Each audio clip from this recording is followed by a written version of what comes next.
Élus de Dieu, écoutez-moi. Quand Dieu parle, ce n'est pas une parole ordinaire. Ce n'est pas du bruit. Chaque mot qu'il prononce porte la puissance, le dessein et l'autorité. Dieu pense chaque mot qu'il dit. Et il dit tout ce qu'il pense. Rien de ce qu'il parle n'est vain. Ses paroles façonnent des destinées. Ouvrent des portes.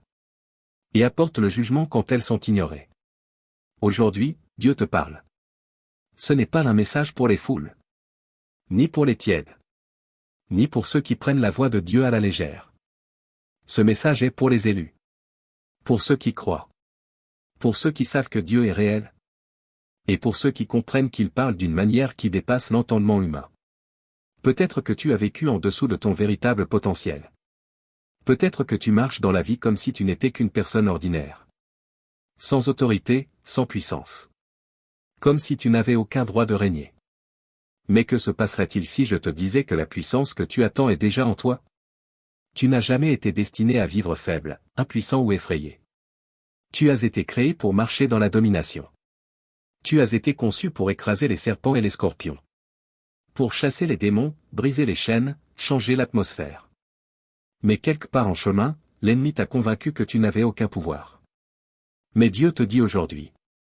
Active ta puissance dangereuse. Maintenant. Pas demain. Pas l'année prochaine. Pas quand tu te sentiras prêt. Maintenant. Parce que la vérité, c'est que l'ennemi ne t'attend pas pour t'attaquer.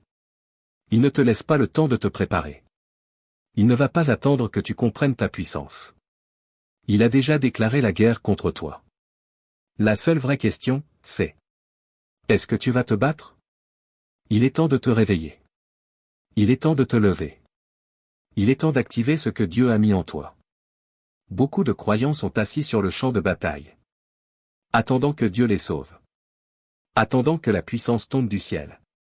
Attendant la permission d'entrer dans leur appel. Mais Dieu a déjà parlé.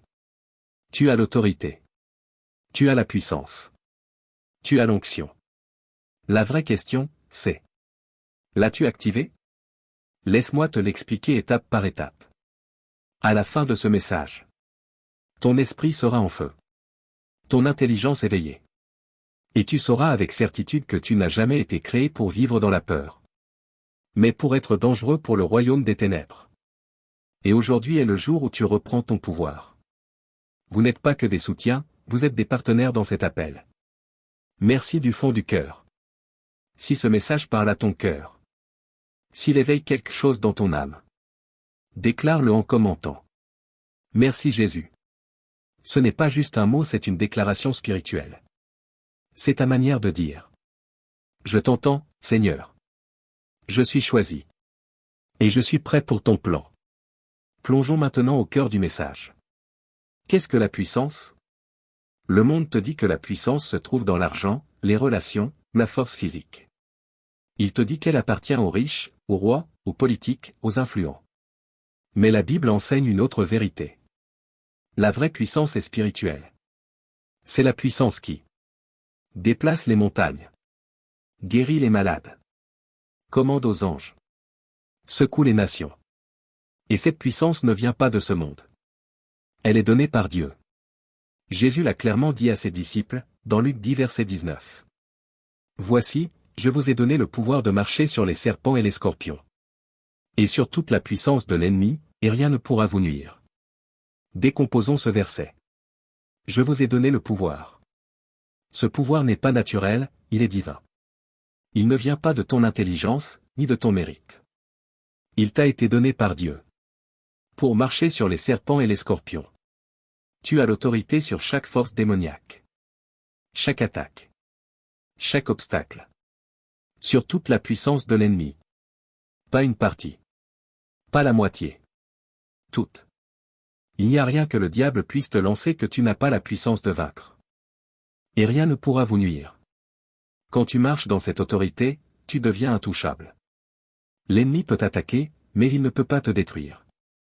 Alors pourquoi tant de croyants vivent-ils dans la peur? Pourquoi tant d'élus de Dieu vivent-ils comme des victimes? Parce qu'une autorité non exercée est une autorité gaspillée. Tu peux avoir une épée, mais si tu ne la prends jamais, tu seras battu. Tu peux avoir les clés du royaume, mais si tu ne les utilises pas, tu vivras comme un esclave. Tu peux porter une couronne, mais si tu ne montes jamais sur le trône, tu es comme un mendiant. Es-tu assis sur ton autorité? Ou es-tu en train de l'exercer? Le moment est venu. La puissance t'a déjà été donnée. La vraie question est: vas-tu l'activer? Alors, comment activer cette puissance? La puissance n'est pas juste quelque chose que tu as. C'est quelque chose que tu utilises. Tu peux avoir l'électricité dans ta maison. Mais si tu n'allumes pas l'interrupteur, tu resteras dans l'obscurité. Tu peux avoir une arme dans la main. Mais si tu ne l'utilises jamais, tu seras toujours vulnérable.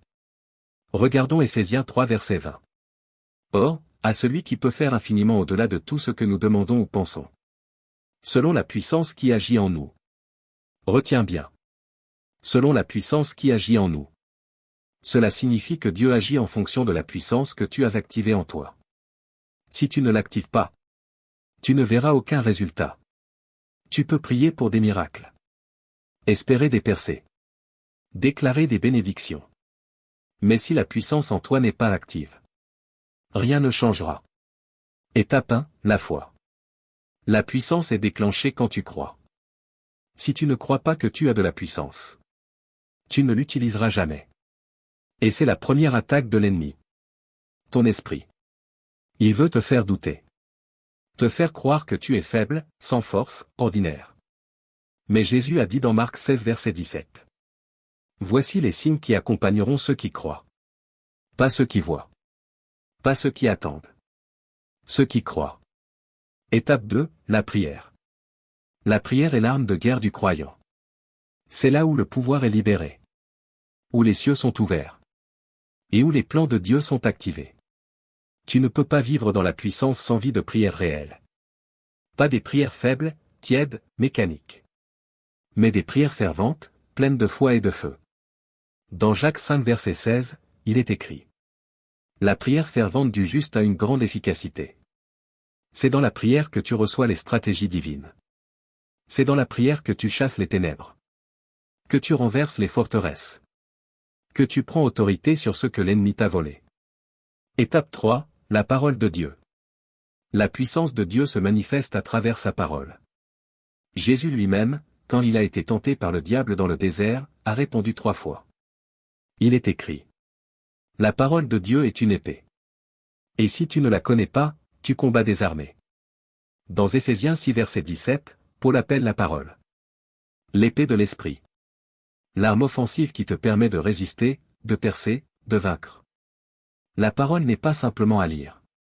Elle est à déclarer, à méditer, à proclamer. Quand tu proclames la parole avec foi, tu actives le ciel dans tes circonstances. Étape 4, l'obéissance. Tu ne peux pas marcher dans la puissance si tu refuses d'obéir à Dieu. L'onction suit l'obéissance. L'autorité spirituelle se manifeste pleinement dans ceux qui obéissent à Dieu même quand c'est difficile. Chaque fois que tu choisis l'obéissance, tu deviens plus dangereux pour le royaume des ténèbres. Dans Jean 14 verset 23, Jésus dit: si quelqu'un m'aime, il gardera ma parole. L'obéissance n'est pas une émotion. C'est une décision de foi. Un acte de soumission volontaire à la volonté de Dieu. Étape 5, la sainteté. La puissance ne peut pas couler à travers un vase sale. La sainteté n'est pas une option pour les élus. C'est un mode de vie. Un engagement quotidien à vivre mis à part pour Dieu. Dans 2 Timothée 2 verset 21, il est dit: si donc quelqu'un se purifie de ces choses, il sera un vase d'honneur, sanctifié, utile à son maître, propre à toute bonne œuvre. La sainteté attire l'onction. La pureté renforce ton autorité. Elle rend ton témoignage crédible et puissant. Étape 6, l'audace. La puissance que Dieu t'a donnée n'est pas pour être cachée. Elle est faite pour être exercée avec audace. Tu n'es pas appelé à vivre dans la crainte, mais à marcher avec assurance. Dans 2 Timothée 1 verset 7, Paul dit: Dieu ne nous a pas donné un esprit de timidité, mais un esprit de force, d'amour et de sagesse. Quand tu oses prier, oser prêcher, oser agir, tu manifestes le royaume de Dieu sur la terre. Étape 7, la communion avec le Saint-Esprit. La puissance ne vient pas d'une formule. Elle vient de la personne du Saint-Esprit. Tu peux connaître la Bible. Tu peux avoir de la foi. Mais sans relation intime avec le Saint-Esprit, tu risques de vivre sec et vide. C'est le Saint-Esprit qui te conduit, te fortifie, t'enseigne, t'équipe, te donne des dons spirituels. Dans Actes 1 verset 8, Jésus dit: Vous recevrez une puissance, le Saint-Esprit survenant sur vous. Ce n'est pas optionnel. Si tu veux marcher dans la puissance, tu dois marcher avec le Saint-Esprit. En résumé, si tu veux activer la puissance spirituelle que Dieu a mise en toi, crois ce que Dieu dit à ton sujet. Prie avec foi et ferveur. Proclame la parole avec autorité. Obéis sans compromis. Vis dans la sainteté. Sois audacieux dans la foi. Marche avec le Saint-Esprit chaque jour. Tu as été créé pour dominer. Pour vaincre. Pour libérer. Pour impacter le monde autour de toi. Le temps d'attendre est terminé. Le temps d'agir, c'est maintenant. Fais cette prière avec moi. Seigneur, je te remercie pour la puissance que tu as déposée en moi. Je refuse de rester assis, lié, silencieux ou faible. Aujourd'hui, je me lève avec foi. J'active ce que tu m'as donné. Je déclare que je suis un guerrier spirituel. Rempli de l'esprit, conduit par ta parole. Plus de peur. Plus d'attente. Plus d'excuses. Je suis choisi, appelé, équipé, et prêt. Que ta puissance coule à travers moi. Au nom puissant de Jésus-Christ. Amen. Si cette parole a enflammé ton cœur, commente Amen ci-dessous pour déclarer publiquement que tu es prêt à marcher dans cette puissance. Partage ce message avec d'autres élus. Car il y a des vies à réveiller, des chaînes à briser, et un monde à impacter. Tu ne verras jamais la puissance de Dieu si tu restes dans la peur. Tu ne verras jamais le surnaturel si tu refuses de bouger. Dieu t'a déjà donné la puissance. La question est, vas-tu l'activer? Tu es plus dangereux que tu ne le crois. Beaucoup pensent que le diable les attaque parce qu'ils sont faibles. Mais l'ennemi t'attaque parce qu'il voit le guerrier en toi. Il connaît le genre de dégâts que tu peux faire à son royaume. Dès que tu te réveilles spirituellement, il sait que des chaînes seront brisées. Quand tu entreras dans ton autorité, il sait que le feu sera libéré. Quand tu comprendras qui tu es réellement en Christ. C'est pour cela qu'il essaie de te distraire, de te briser, de te faire peur. Parce qu'il redoute ce que tu deviendras une fois que tu activeras ce pouvoir. La Bible dit dans 2 Corinthiens 10 verset 4.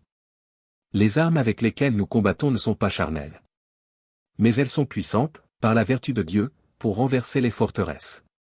Tu possèdes des armes surnaturelles. Mais une arme non utilisée est inutile. Utilises-tu tes armes? Tu es déjà en guerre, que tu le réalises ou non. Et dans la guerre, ceux qui refusent de se battre sont les premiers à être abattus. Tes armes sont la prière. La force la plus puissante sur terre. Elle change l'atmosphère. Détruit les plans démoniaques. Active les anges. La parole de Dieu. L'épée de l'esprit. Le diable ne peut pas résister à la parole. Elle est ta défense, ta force, ta victoire. Le jeûne.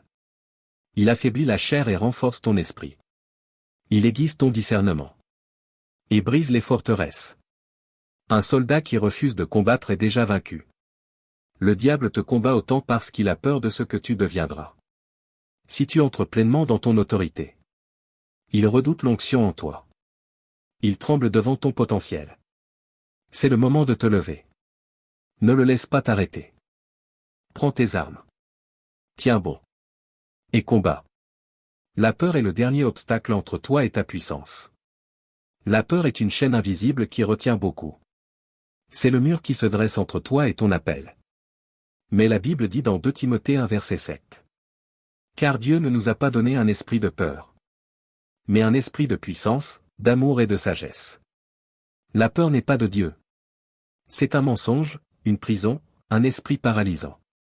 Quand David a affronté Goliath, a-t-il attendu que la peur parte? Non. Il a agi dans la foi. Et sa force s'est révélée dans la bataille. Il n'a pas vaincu Goliath parce qu'il se sentait fort. mais parce qu'ils faisaient plus confiance à Dieu qu'à sa peur. Beaucoup d'entre vous attendent que la peur disparaisse avant d'agir. Mais la foi, c'est avancer malgré la peur. La puissance se révèle quand tu agis. Tu n'as pas besoin d'attendre que la peur s'en aille. Tu dois bouger maintenant. Ta prochaine dimension t'attend de l'autre côté de la peur. La question est: vas-tu faire un pas? Ou vas-tu rester bloqué? Tu attends Dieu. Mais Dieu t'attend. Il a déjà parlé. Il a déjà donné la puissance. Il a déjà équipé tes mains pour la guerre.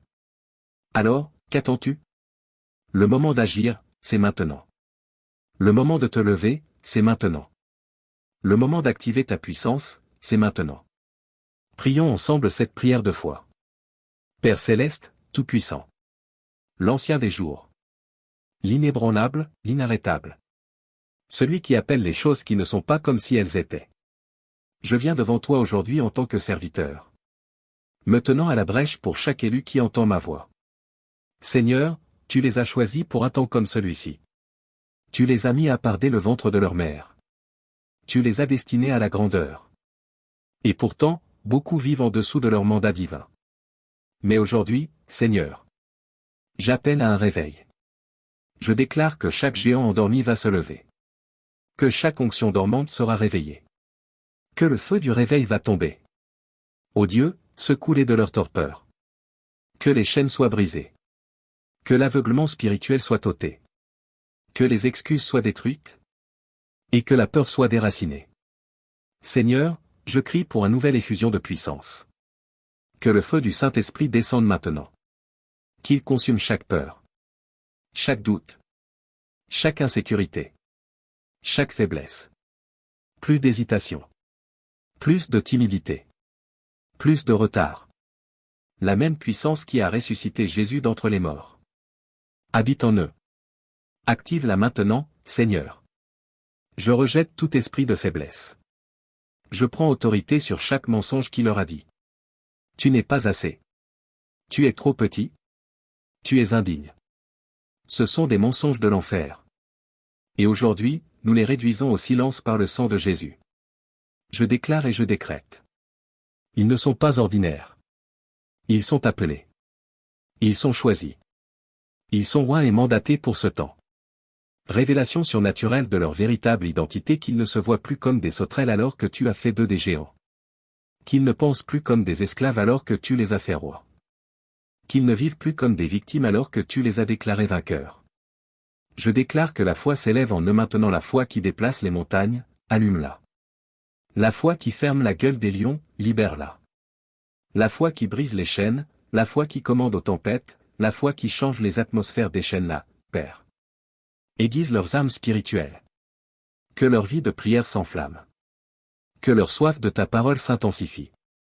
Que leur discernement s'aiguise. Que leur autorité soit établie. Ils ne resteront plus passifs pendant que l'ennemi avance. Ils ne reculeront plus face aux batailles spirituelles. Ils ne resteront plus silencieux alors que tu les as appelés à rugir. Ô Seigneur, je viens contre toute forteresse qui les a retenus. Toute malédiction générationnelle est brisée. Toute manipulation démoniaque est exposée. Toute limitation placée sur eux est détruite. Toute porte fermée destinée aux freins est grande ouverte. Père, relâche une audace surnaturelle sur eux. Qu'ils avancent comme David courant vers son Goliath. Qu'ils se lèvent comme Déborah, dirigeant avec autorité divine. Qu'ils marchent comme Pierre, posant les pieds sur les eaux de l'impossible. Seigneur, pousse ceux qui ont eu peur d'entrer dans leur appel, pousse-les en avant, pousse-les hors de la complaisance, hors de la peur, hors du retard. Qu'ils entrent avec audace dans leur destinée divine maintenant. Seigneur, je prie pour ceux qui passeront à l'action, ceux qui ne resteront plus assistés à attendre, ceux qui entreront dans leur autorité divine, ceux qui marcheront dans la puissance. Qu'une onction fraîche tombe sur eux maintenant, pas juste une portion simple, mais une double portion, une triple portion, et un débordement. Père, je te présente ceux qui vont s'abonner, aimer et partager ce message. Tu vois leur obéissance, Seigneur. Tu vois leur soif. Tu vois leur foi. Bénis-les dans la ville, bénis-les dans les champs, bénis leur entrée, bénis leur sortie. Que les percées les trouvent. Que la provision surnaturelle les localise. Que l'accélération divine les dépasse. Que des portes financières s'ouvrent devant eux. Que ta protection divine couvre leur foyer. Que la guérison coule dans leur vie. Que la faveur les poursuive. Je déclare et décrète que leur puissance est activée. Fini la vie petite, fini la peur, fini les retards, fini la stagnation, fini les excuses. Ils entrent dans leur mission divine. Ils prennent toute leur autorité.